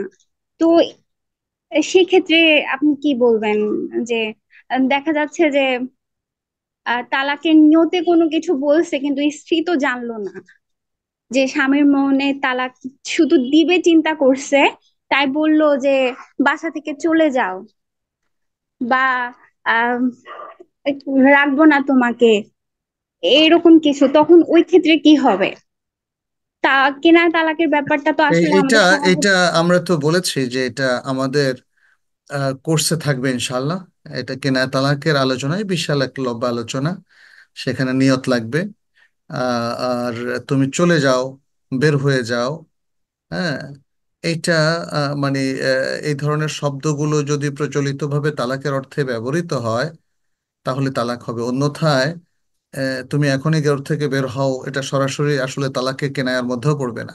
তবে তুমি তোমার বাপের বাড়ি চলে যাও, এটা তালাকে কেনায়ার মধ্যে পড়বে। অথবা আমি তোমাকে ছেড়ে দিলাম, আমি তোমার সাথে সংসার করব না, এটার দ্বারা তালাক হবে না। মানে এরকম অনেকগুলো কেনায়া শব্দের কিছু ধরন আছে, হ্যাঁ, সেটার উপর একটা আলোচনা আছে। এবং কেনায়া শব্দের জন্য শর্ত হচ্ছে তালাকের নিয়ত করা। এখন স্বামী যদি বলে যে না আমি তালাকের নিয়ত করি না, এবং এটা সত্য হতেও পারে, সেক্ষেত্রে স্ত্রীর যদি কিছু ওসিডির প্রবলেম থাকে, মানসিক প্রবলেম থাকে, সারাক্ষণ ওয়াসওয়াসার প্রবলেম থাকে, তখন এরকম অনেক বোনেরা আমাকে প্রশ্ন করেছেন যাদের ওয়াসওয়াসার প্রবলেম আছে। আমি দেখেছি যে তারা সারাক্ষণ মনে করতেছেন, কিছুক্ষণ পর পর আমার স্বামী আমাকে বলছে বাপের বাড়ি চলে যেতে, এখন উনি তো আমাকে আসলে তালাক দিয়েছেন। তো ওনাকে জিজ্ঞেস করার পর উনি বললেন না আমি তো তালাকের নিয়ত বলি নাই। তো উনি যদি তালাকের নিয়ত না বলে থাকে, সেই স্টেটমেন্টটা দেয় আর কোনো সাক্ষীও না থাকে, তাহলে তালাক কেমনে হবে? স্ত্রীর ওয়াসওয়াসার কারণে কি তালাক হবে? না, তাই না? আহ স্ত্রীর সব ওয়াসওয়াসার কারণে কারণে তালাক আমি হবে না। কতটা আপনি অতএব তালাকের আ- করতে পারবে? আপনার যদি কোনো স্পেসিফিক অবস্থা থাকে, এটা তো আপনি অস্পষ্ট কথা বললেন, এভাবে হবে না।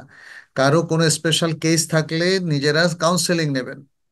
তালাকের বিষয়টাকে শুধু ওই যে সংক্ষেপে হা না দিয়ে আসলে হবে না। পুরো জিনিসটা খতিয়ে দেখা, পরীক্ষা নিরীক্ষা করে দেখা, এবং তারপর যেটা স্কলার আপনাদেরকে দিবে আপনি নিশ্চিন্ত মনে সেটা মেনে নিতে হবে। ওয়াসওয়াসা থাকলে তো মুশকিল। অনেক মানুষের দেখা যায় যে সে কিছুদিন পর একটা মত দেওয়া হলো, এবার আবার কিছুদিন পরে তার মনে মানতেছে না, কারণ না মনে হয় হয়ে গেছে তালাক, মনে হয় হয়ে গেছে। তো এই এই ওয়াসওয়াসাটা দূর করতে হবে। এই ওয়াসওয়াসার ভিত্তিতে কোনো হুকুম হবে না। অস্পষ্ট শব্দ যেগুলো, যেগুলোকে আলফাজুল কেনায়া বলা হয়, সেটা আমরা তালাকের আলোচনায় আমরা হয়তো পরবর্তীতে কোর্সের মধ্যে করাবো ইনশাআল্লাহ। এই কোর্স করার মধ্য তাই, দিয়ে হয়তো পুরোটাই আপনাদের জানা হয়ে যাবে। এখন আপাতত আমরা সংক্ষেপে এখানে রাখবো। পরবর্তীতে আবারও যখন দীর্ঘ আলোচনা হবে আলফাজুল কেনায়া তালাকের শব্দ, এটাই একটা ওয়েবিনার হতে পারে।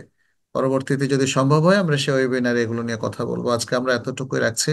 আপনাদের সবাইকে অনেক অনেক শুকরিয়া, ধন্যবাদ। হাদা সাল্লাল্লাহু ওয়াসাল্লাম আলা নবিয়িনা মুহাম্মদ ওয়া আলা আলিহি ওয়া আসহাবিহি আজমাইন। জি, সম্মানিত শেখকে অত্যন্ত ধন্যবাদ জ্ঞাপন করছি। তিনি আজকে লম্বা সময় আমাদের সাথে ছিলেন এবং তালাক সংক্রান্ত বেশ কিছু বিষয়ে সুস্পষ্টভাবে তিনি আলোচনা উপস্থাপন করেছেন এবং শেষে কিছু প্রশ্ন উত্তর দিয়েছেন। তো সম্মানিত ভাই ও বোনেদের উদ্দেশ্যে আমাদের বক্তব্য থাকবে, যেহেতু তালাক একটি আমাদের জীবনের অত্যন্ত ঘনিষ্ঠ একটি বিষয়, এই বিষয়ে আপনারা অবশ্যই সিরিয়াসলি পড়াশোনা করবেন।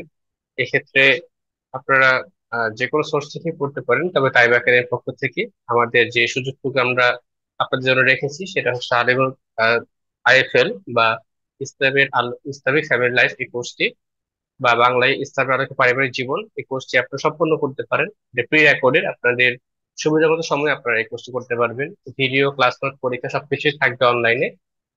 আর পাশাপাশি এই কোর্সের কোর্স বুক হিসেবে আমরা পাবলিশ করেছি মুমিনের পারিবারিক জীবন, যেখানে পরিবার সংক্রান্ত বেসিক বিধিবিধান, তারপর পরিবারের প্রত্যেক সদস্যদের করণীয় এবং তাদের দায়িত্ব সমূহ, হক সমূহ স্পষ্ট করা হয়েছে। বিবাহ ও তালাকের বিধিবিধান সংক্ষেপে উল্লেখ উল্লেখ করা হয়েছে এবং পরিবার কিভাবে সুখী হবে, পরিবারের ব্যবস্থাপনা কেমন হবে, সে বিষয়গুলো আলোকপাত করা হয়েছে। তো এই বইটা আপনারা পড়তে পারেন। আর পাশাপাশি যে সকল সমস্যা আপনারা ফেস করেন, জটিল কোনো ফিকহি সমস্যা বা ফতোয়া জানার প্রয়োজন, সেটা আপনারা যে কোনো নির্ভরযোগ্য আলেমের কাছ থেকে জানতে পারেন। তবে তাইবা একাডেমির দিক থেকে আমরা তাইবা কাউন্সেলিং এই সেবা রেখেছি, যেখানে আমাদের শ্রদ্ধেয় শায়েখ ডক্টর মোহাম্মদ মানসুর এলাহি তিনি কাউন্সেলিং সেবা প্রদান করে থাকেন। তো এই তিনটি সেবা রয়েছে এই পরিবার সংক্রান্ত বিষয়ে। আপনাদের যাদের জন্য প্রয়োজন, ইনশাআল্লাহ অবশ্যই আমাদের সাথে যোগাযোগ করবেন। আল্লাহ তাআলা আমাদের প্রত্যেক মুসলিম পরিবারকে সুখী করুন, সুদৃঢ় করুন, সেই দোয়া করে আজকের এই বিশেষ ওয়েবিনার এখানে সমাপ্ত ঘোষণা করছি।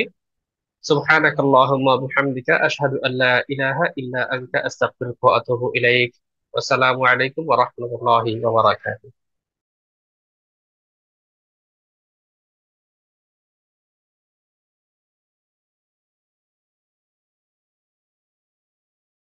আমার